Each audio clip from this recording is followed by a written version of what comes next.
ناظرین، میں تفسیر قرآن صراط الجنان پڑھ رہا تھا اور ایک بڑا شاندار واقعہ مجھے پڑھنے کو ملا۔ قرآن پاک کی ایک آیت کے تحت یہ واقعہ مفتی صاحب نے لکھا اور حدیث پاک میں گویا یہ واقعہ ہے، اور یہ پیارے آقا علیہ الصلوۃ والسلام کے دور میں ہوا۔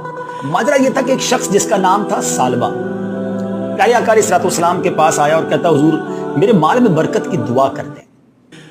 میں اس واقعے کا خلاصہ پیش کر رہا ہوں۔ تو پیارے آقا علیہ الصلوۃ والسلام نے فرمایا، اے سالبہ، وہ اچھا ہے مال جس پر تم اللہ کا شکر ادا کر سکو، چاہے وہ تھوڑا ہو، اس زیادہ مال سے بہتر ہے جس کا تم شکر ہی ادا نہ کر سکو۔ کچھ دنوں کے بعد سالبہ پھر آیا، کہتا، حضور میرے مال میں برکت کی دعا کر دیں۔ پیارے آقا علیہ الصلوۃ والسلام نے دعا کر دی۔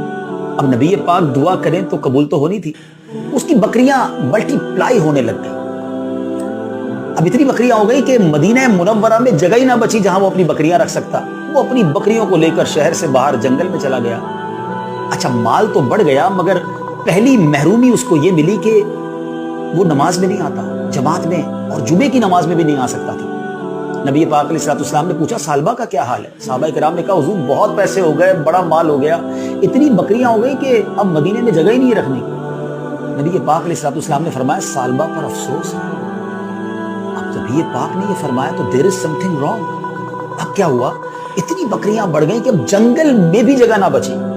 پیارے آقا علیہ الصلوۃ والسلام نے صحابہ کرام کو آرڈر دیا کہ جاؤ اور لوگوں سے زکوٰۃ وصول کرو۔ صحابہ کرام زکوٰۃ لیتے لیتے سالبہ کے پاس پہنچے اور کہا کہ تمہیں بھی زکوٰۃ دینی ہے۔ جب اس نے کیلکولیٹ کیا تو زکوٰۃ میں تو بہت ساری بکریاں دینی پڑ جاتی۔ کہتے مجھے تو یہ ٹیکس معلوم ہو رہا ہے، میں بعد میں بتاؤں گا۔ صحابہ کرام جب ریٹرن بیک ہوئے نبی پاک علیہ الصلوۃ والسلام کی بارگاہ میں، اس سے پہلے کہ وہ بتاتے کہ سالبہ نے کیا کہا، نبی پاک نے 2 ٹائمز، جی ہاں 2 بار فرمایا، سالبہ پر افسوس ہے۔ اب سالبہ کو پتا چلا کہ نبی پاک علیہ الصلوۃ والسلام ناراض ہو گئے۔ وہ آیا پیارے آقا کی بارگاہ میں، کہا، حضور معاف کر دیں، یہ زکوٰۃ لے لیں۔ مگر اس کے آنے سے پہلے قرآن پاک کی ایک آیت نازل ہو چکی تھی، اور ان میں کچھ وہ ہیں جنہوں نے اللہ سے عہد کیا ہوا ہے کہ اگر اللہ ہمیں اپنے فضل سے دے گا تو ہم ضرور صدقہ دیں گے اور ہم ضرور صالحین میں سے ہو جائیں گے۔ پھر جب اللہ نے انہیں اپنے فضل سے عطا فرمایا تو اس میں بخل کرنے لگے اور منہ پھیر کر پلٹ گئے، وعدہ خلافی کی اللہ سے۔ پیارے آقا علیہ الصلوۃ والسلام نے اس کی زکوٰۃ، اس کا مال قبول نہیں کیا، اسے ریٹرن کر دیا۔ اب سالبہ سر پر خاک ڈالتا ہوا واپس ہوا۔ پیارے آقا علیہ الصلوۃ والسلام ظاہری طور پر پردہ فرما گئے دنیا سے۔ حضرت ابوبکر صدیق کا دور آیا، سالبہ پھر آیا، کہتا، حضور میری زکوٰۃ لے لیں۔ حضرت ابوبکر صدیق نے کہا، جب نبی پاک نے نہیں لی تو میں کیوں لوں؟ اس کو واپس کر دیا۔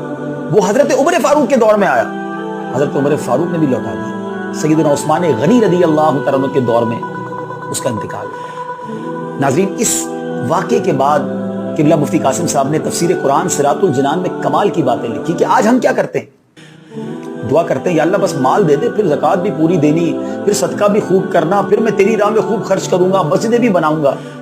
پیسہ آنے کے بعد سب بھول جاتے ہیں۔ یا اللہ اس مشکل سے نکال دے، بس پھر میں نے نمازیں ہی پڑھنی ہے، نفل ہی پڑھنے ہیں، میں نے صدقہ خیرات ہی کرنی ہے، بس یہ بیماری دور ہو جائے، یہ قرضہ اتر جائے۔ کتنے وعدے کیے زندگی میں، جب وہ کام ہو گئے تو سب بھول گئے۔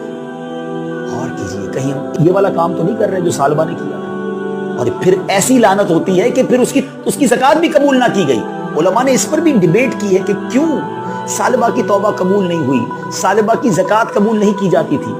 تو بتایا گیا کہ سالبہ جب بھی پیسے دینے آتا تھا نا، اس ڈر سے آتا تھا کہ لوگ برا بھلا کہہ رہے ہیں مجھے، اتنا برا ہوں میں کہ میری زکوٰۃ ہی قبول نہیں ہو رہی ہے۔ وہ لوگوں کی شرم میں عبادت کرتا تھا، اللہ کے لیے نہیں۔